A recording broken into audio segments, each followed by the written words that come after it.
Hey! Hi! How you doing? You know who I am, and you know what this is. It's time to look back at the year 2017 in video gaming, to reminisce, to celebrate, and to look back and give personal honorable mention to the stellar products, the amazing works of art, and the memorable and unique experiences that only video gaming can provide us. And in the year 2017, this industry, this media, this art form, video games in 2017 were truly one of a kind. Many of these video games I am about to give honorable mention to, I wanted to put in my top 10 favorite games of 2017. I loved and enjoyed almost all of the amazing games that came out last year, and I honestly feel somewhat guilty, saddened, heartbroken that I can't put all of these games on my top 10 favorite games of 2017, but I'm limited to 10.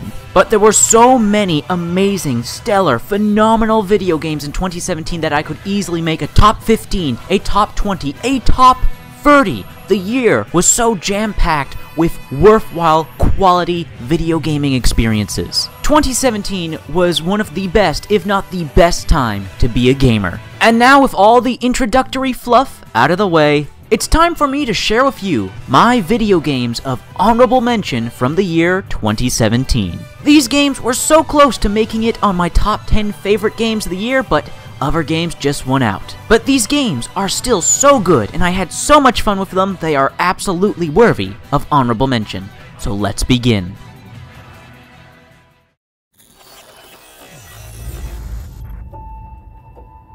Nier Automata is a positive example of what can happen when you give a creator full creative control. And that creator happens to be very passionate about making the best possible video game they can. A video game that once you play it, you'll never forget about it. Nier Automata does so much right. Its combat, its overall gameplay loop, the immense amount of RPG customization, the absolutely phenomenal soundtrack Nier Automata has one of, if not the best video game soundtrack of all time. The music is so good. And Nier Automata at many times plays with your expectations of what a video game even is and what it can do, in terms of immersing the player, surprising the player, investing the player, and just eliciting an emotional response from the player. I honestly really wanted to put Nier Automata on my top 10, but I made a whole video as to why it won't be showing up on my top 10. If it just had better enemy variety in the combat encounters, handled certain plot lines and plot elements better, especially when it came to the main antagonist, and what was kind of the nail in the coffin for me being the poor treatment of the PC port, while Nier Automata is a beautiful video game, a brilliant and creative video game, one I can easily recommend. If there is one game in 2017 that you simply must play, I would say Nier Automata, alongside my #1 favorite video game of 2017, but that's a video for another time. But still, overall, Nier Automata, absolutely worthy of honorable mention at the very least.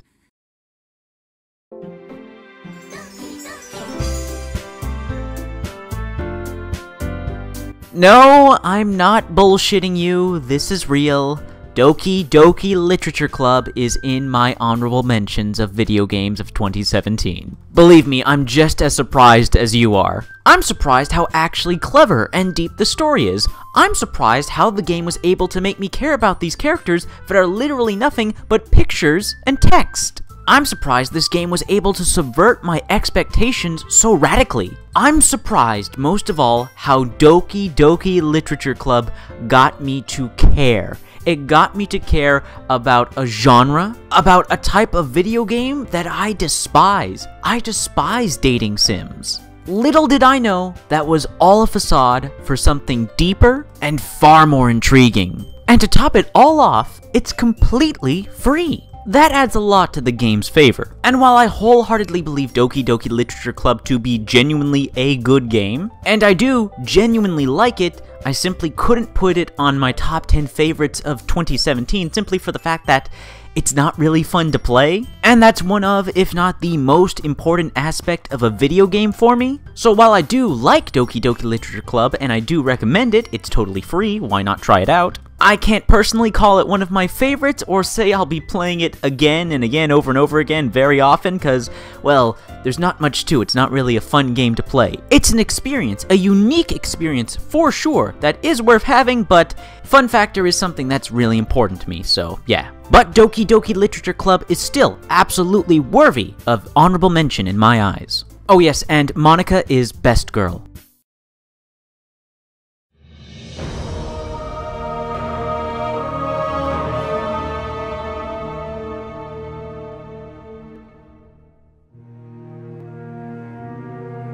Despite developer Bungie and publisher Activision's repeated attempts to drive this game into the ground, I simply cannot deny the absolute blast I have had playing Destiny 2. And why I'm putting it here on my honorable mention, simply because I had a lot of fun playing it. Like I said with the earlier honorable mention, fun factor is a big deal for me. And Destiny 2's gameplay is a lot of fun. Its core first-person shooting gunplay mechanics are a blast. All the guns look and sound fantastic, melee is very satisfying and flashy. All of the enemies, all the different alien factions are so cool. I love the designs of all the different alien enemies and getting headshots. Oh, Destiny 2 has some of the most satisfying headshots I've ever had the pleasure of experiencing in a first-person shooter. And you cannot deny that Destiny 2 has amazing production value. The music is absolutely phenomenal and right up there with Nier Automata.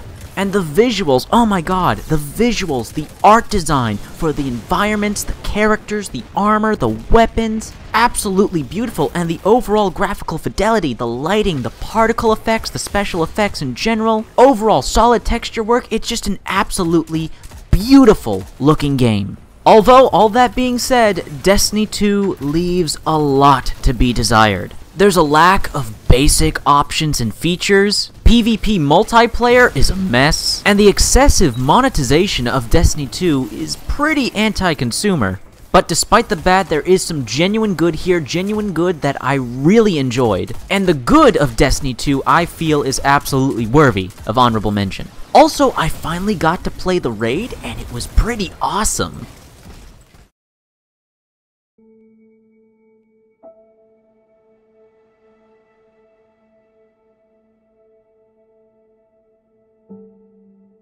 Mass Effect Andromeda is alright. It's nothing terrible, but it's nothing special like its predecessors. While the game does have beautiful visuals, high quality texture work, amazing special effects and lighting, a pretty decent soundtrack, and what I found to be a surprisingly really good third-person shooting gameplay system, the overall main attraction of a Mass Effect video game, the single-player story campaign, is just not as good or memorable as the original trilogy, at least to me. While the single-player story campaign does have good moments, it has a few memorable and eye-popping set pieces, some genuinely memorable and likable characters with Jaal, Drac, and Vetra. While there's quite a bit to like about the story campaign, there's also a lot about it that's just very middling, very uninspired. While I did enjoy my time with the single-player campaign, I also felt like I wasted a lot of time on what was essentially busy work and nothing of value. But, surprisingly for me, where Mass Effect Andromeda shined the most was in its multiplayer.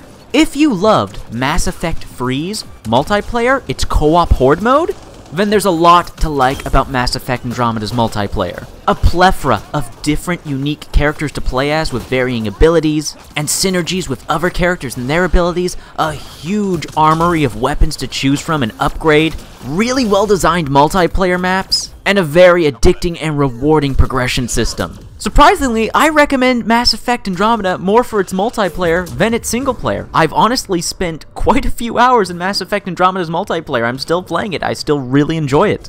I still like Mass Effect Andromeda. I still think it's a good game, but it's missing the magic that the original trilogy had. So again, while I still like it, not in my top 10 favorites of 2017, but I still think it's worth an honorable mention.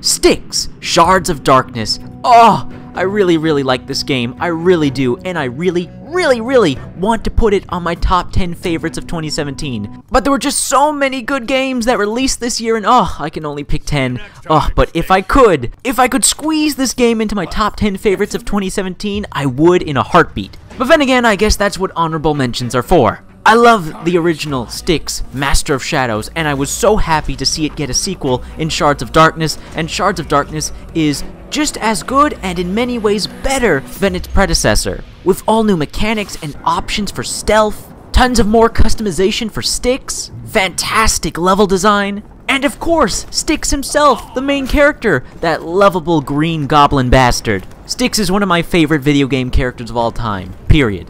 He's funny, he's witty, he's charming, he's rude, he's crude. He's the Deadpool of video game characters. Literally, he breaks the fourth wall, especially in the game over screens. God, Styx Shards of Darkness has the best game overs in any video game ever. So entertaining to watch. I can easily recommend Styx Shards of Darkness if you love stealth video games. I genuinely really like Styx Shards of Darkness. I really do. Hiding in the shadows, silently killing guards, hiding the bodies, learning the patterns of enemies, and escaping an environment without setting off the alarm.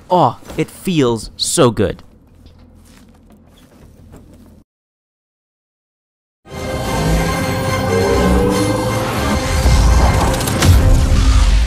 Agents of Mayhem is dumb fun. I don't know what else to say. It's dumb fun. It's silly, it's goofy, it's over the top. You play as and switch between what are essentially superheroes alongside some crossover with Saints Row characters. You blow up all props and vehicles in the vicinity while killing hordes of generic-looking bad guys, with some cheesy, immature humor thrown in for good measure. But then again, Agents of Mayhem is all just one big joke. It's a parody of Saturday morning cartoons, superheroes, G.I. Joe, all things I like and enjoy, all mashed up together in this open-world, single-player, third-person shooter action game, which also has a surprisingly deep progression system. This game also has the most levels of customizable difficulty I've ever seen in a video game. With all that being said, while Agents of Mayhem is nothing special, it's good, dumb fun, and I think that, in itself, is worthy of honorable mention.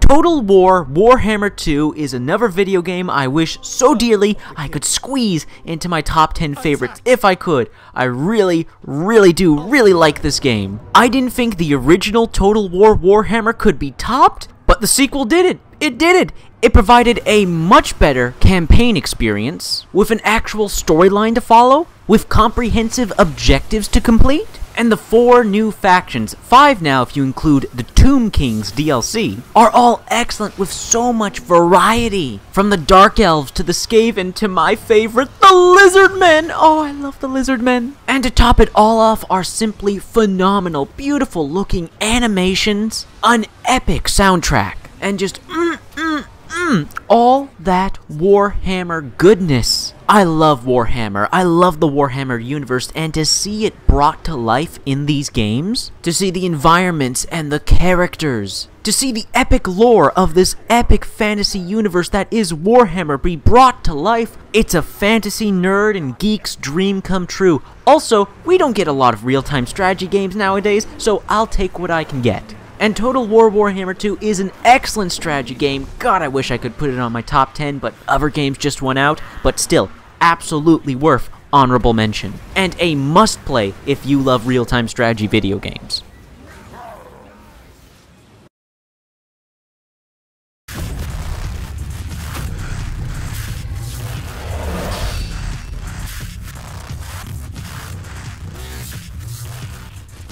Tekken 7. Holy shit, how many years did we have to wait to finally get a Tekken game on PC? Shame on you, Bandai Namco, for denying us PC gamers this excellent fighting game franchise for so long. Tekken 7 is a fun, solid fighting game, with a diverse cast of characters, and gameplay mechanics that allow for easy pick-up and play casual gameplay, or more hardcore, in-depth competitive gameplay. And that gameplay itself, the core fighting, feels so good. I don't know specifically what it is. Maybe it's the sights, maybe it's the sounds. But Tekken 7 has nailed the feeling of landing a punch and a kick. Landing hits in Tekken 7 just feels so good. And when you land that final blow and the camera zooms in and there's a bit of slow-mo, it just looks and feels so good. Tekken 7 also has an extensive customization system, allowing you to take these already ridiculous looking characters and make them even more ridiculous, with crazy costumes and props. And sexy revealing bikini costumes for all the female characters. Now that's some progression in customization, I tell you what. And then there's the single player story campaign, which is basically anime. It's dumb,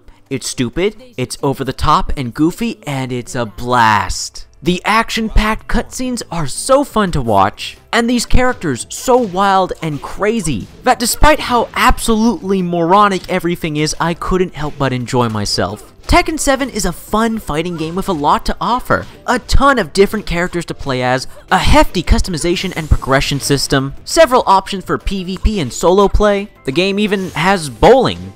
Yes, it has bowling. Yeah, I see no reason not to give Tekken 7 an honorable mention. Let the darkness consume KO.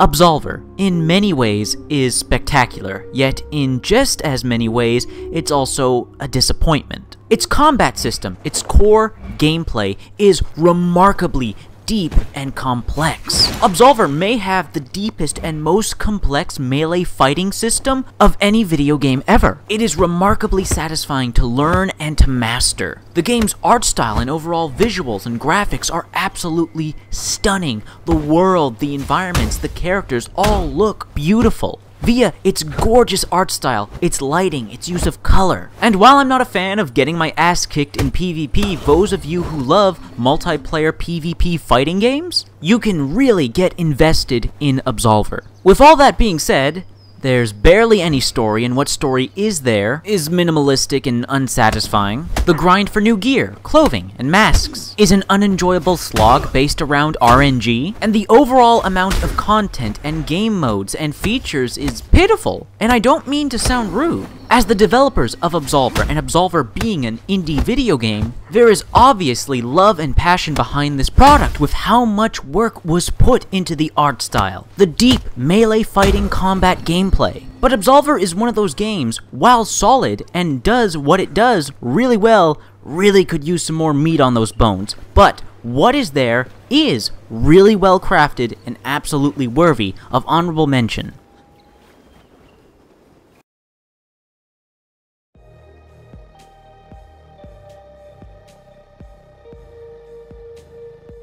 Ruiner is fucking awesome. Do you love cyberpunk? Do you love Ghost in the Shell? Do you like dark, hardcore science fiction? Do you love top-down run-and-gun beat-em-up action games? Arcadey, score-based games? Then my god, you will love Ruiner. Oh my god, Ruiner is awesome. And keep in mind, I don't like video games with a top-down isometric perspective. Yet, Ruiner is so good and so fun to play that it surpasses my biases and had me enjoying this type of game from beginning to end. I really want this game to sell well, I really want people to play this game, I really want this game to get a sequel. Seriously, Ruiner is so awesome, it's so much fun to play, it's so beautiful to look at. Oh my god, and the soundtrack! Oh, okay, I need to stop now or I'm going to be gushing about Ruiner forever. Ruiner is really good. I can easily recommend this game. While I do really like it, obviously, I just liked my top 10 favorite video games of 2017 even more, unfortunately. But if I could squeeze Ruiner on there, I would. And I'm definitely going to make a full-length video on Ruiner sometime in the future, but for now, it gets an honorable mention.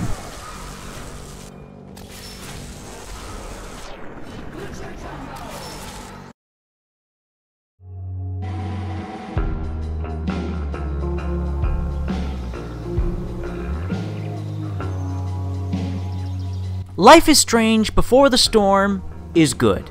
It's alright. It does its job. It's got some really good voice acting, it's got some emotional moments, some good backstory and further character development for already established characters in Life is Strange, as well as a few well-written, newly introduced characters. And while Life is Strange Before the Storm is good, it's perfectly fine. I'm a big fan of the original Life is Strange. I love the original Life is Strange. Life is Strange was my favorite video game of 2015, so I have to admit my expectations were probably unreasonably high for Before the Storm, and I'm sure that absolutely affects my feelings towards the game. However, despite some of my personal disappointment with Before the Storm, I can easily admit that it's got some really good scenes, some really good moments, a really good soundtrack. It's overall well made. It's well done, but it didn't blow me away like the original Life is Strange did. However, Life is Strange Before the Storm is still a well-made game. I still enjoyed my time with it. I'm still glad I played it. It's a decent story to get invested in and experience, and it's absolutely worthy of honorable mention. Don't fucking touch her.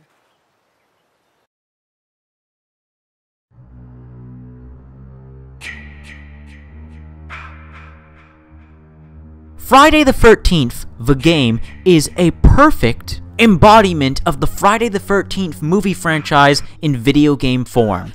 It's clunky, it's unpolished, it's really rough around the edges, but it's filled to the brim with atmosphere, and it's immensely fun as hell. As a fan of the movies and a big fan of the big guy himself, Jason Voorhees, it's hard not to have a big dumb smile on your face when you're playing this game. The developers of the game, Gun Media, obviously have a adoring passion for the Friday the 13th franchise. With the meticulous recreation of locations from the films into the game, the staggering amount of detail in all the different Jason character models, to his gory execution kills, to the soundtrack, to the camp counselors, everything is lovingly giving homage to the Friday the 13th films, and I can't help but appreciate that. So while the game is unpolished, while it is clunky and buggy, the game is also, for the most part, and this is most important, fun. It's fun to play as Jason, it's fun to play as a camp counselor. The game is just fun. I had fun playing it, so I feel it deserves honorable mention. That's my boy.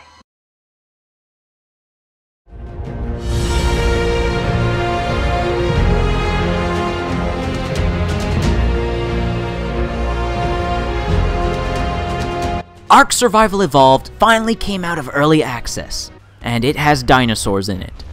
So I'm giving it an honorable mention.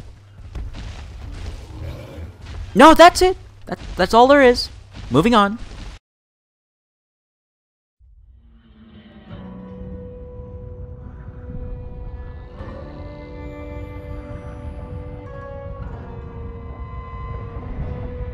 Dishonored 2, Death of the Outsider, is more Dishonored. That's really all I have to say. If you like Dishonored 2, you'll like Death of the Outsider. It's more Dishonored. So I'm giving it an honorable mention. Yeah, that's it. Moving on.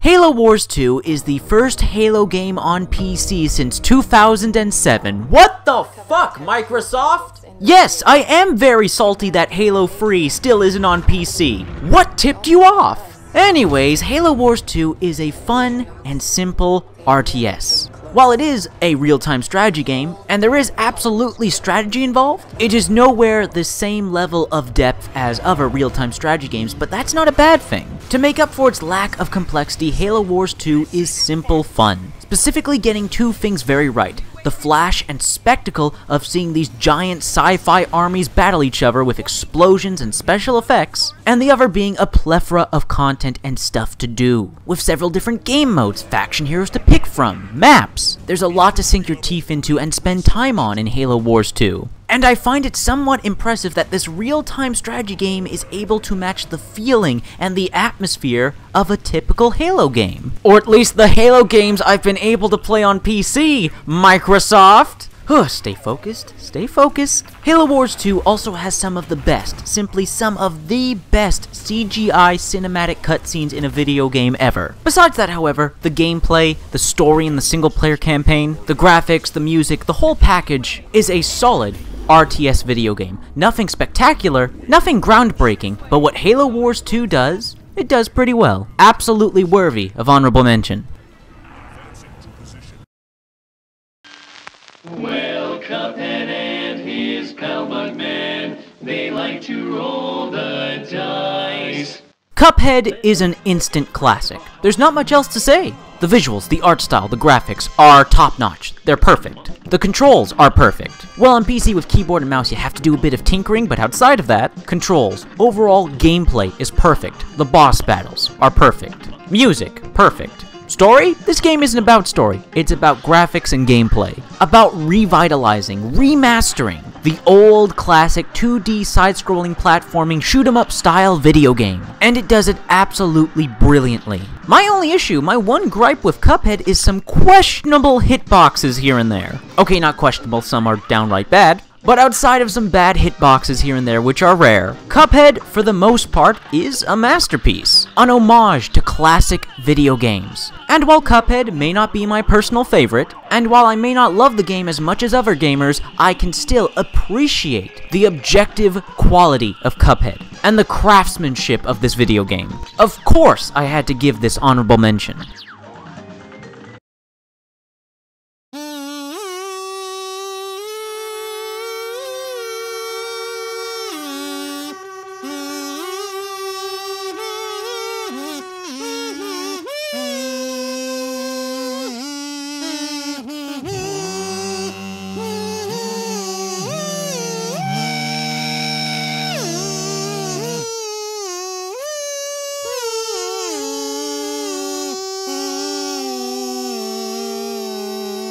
Star Wars Battlefront 2 is going to be an infamous video game in the history of gaming. And while its progression system is a mess, and the loot boxes are garbage, I still had to give Star Wars Battlefront 2 honorable mention for just how much fun I've had with the gameplay, and how much of a visual spectacle Star Wars Battlefront 2 is. It really is a beautiful looking game, one of the best looking video games of all time. And the developers, DICE, obviously have a passion for Star Wars with how they've lovingly recreated almost everything from the movies in this game. From the characters, to the armor, to the weapons, to the locations, to the music, to the sound effects. It looks and feels like Star Wars. And that gameplay, that buttery, smooth, first-person, third-person shooting gameplay. Whether it's in the average single-player campaign, arcade mode, or multiplayer, playing as one of the different trooper classes or hero characters with a variety of different weapons and abilities is just plain fun. Star Wars Battlefront 2 is fun. I can safely say it's a good video game in many regards, but it is held back by so much crap, which I know you've all heard about by now several times over,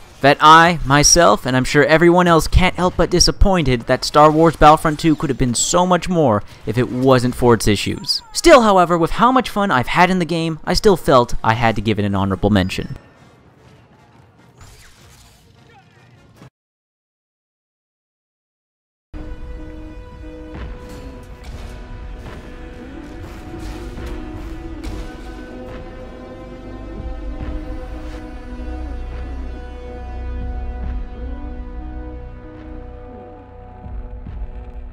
Warhammer 40,000 Dawn of War Free is alright. It's an alright real-time strategy game. While I do believe that the previous Dawn of War games did a lot of things better in certain regards, I can't deny that I still had fun with Dawn of War Free. I really enjoyed the single-player campaign. I love the aesthetics and the designs of the returning free playable factions, the Orcs, the Space Marines, and the Eldar. And I really enjoyed playing around with the new giant super titan units, and just watching them utterly destroy and slaughter everything on the battlefield. And no matter the real-time strategy game, it's always fun to build up a massive army, have your army clash with the enemy army, destroy that army, and then proceed to destroy every single building in your opponent's base. While I wouldn't call Dawn of War Free anything phenomenal or anything special, and while it didn't hook me and make me fall in love with it as much as the previous Dawn of War games, I still enjoyed my time. I'm still glad I played it, especially for that single-player campaign. So I felt it was worthy of being my final honorable mention. And with that, those have been all my video games of honorable mention from the year 2017. As you can see, I got to play a lot of awesome video games. And while I couldn't put them all in my top 10, I had so many spectacular spectacular video gaming experiences in 2017 that I had to give them some sort of spotlight, some sort of recognition, and I hope these honorable mentions did them somewhat justice. 2017 has been such a spectacular year for gaming, and with those being my honorable mentions, I hope you all are curious about what were my top 10 favorite video games of 2017 if these were just my honorable mentions. Well, I hope you'll check out my top 10 of 2017. But until you do, thank you for watching this video. I hope you enjoyed yourself. Please leave your thoughts, feelings, and opinions in the comment section down below. Leave a like if you liked the video. If you want to help out and support this video, then please share it on social media, Twitter and Facebook. And if you want to help out and support me directly, well, there's always Patreon. Anyways, guys, that's been a video, and I'll see you all later.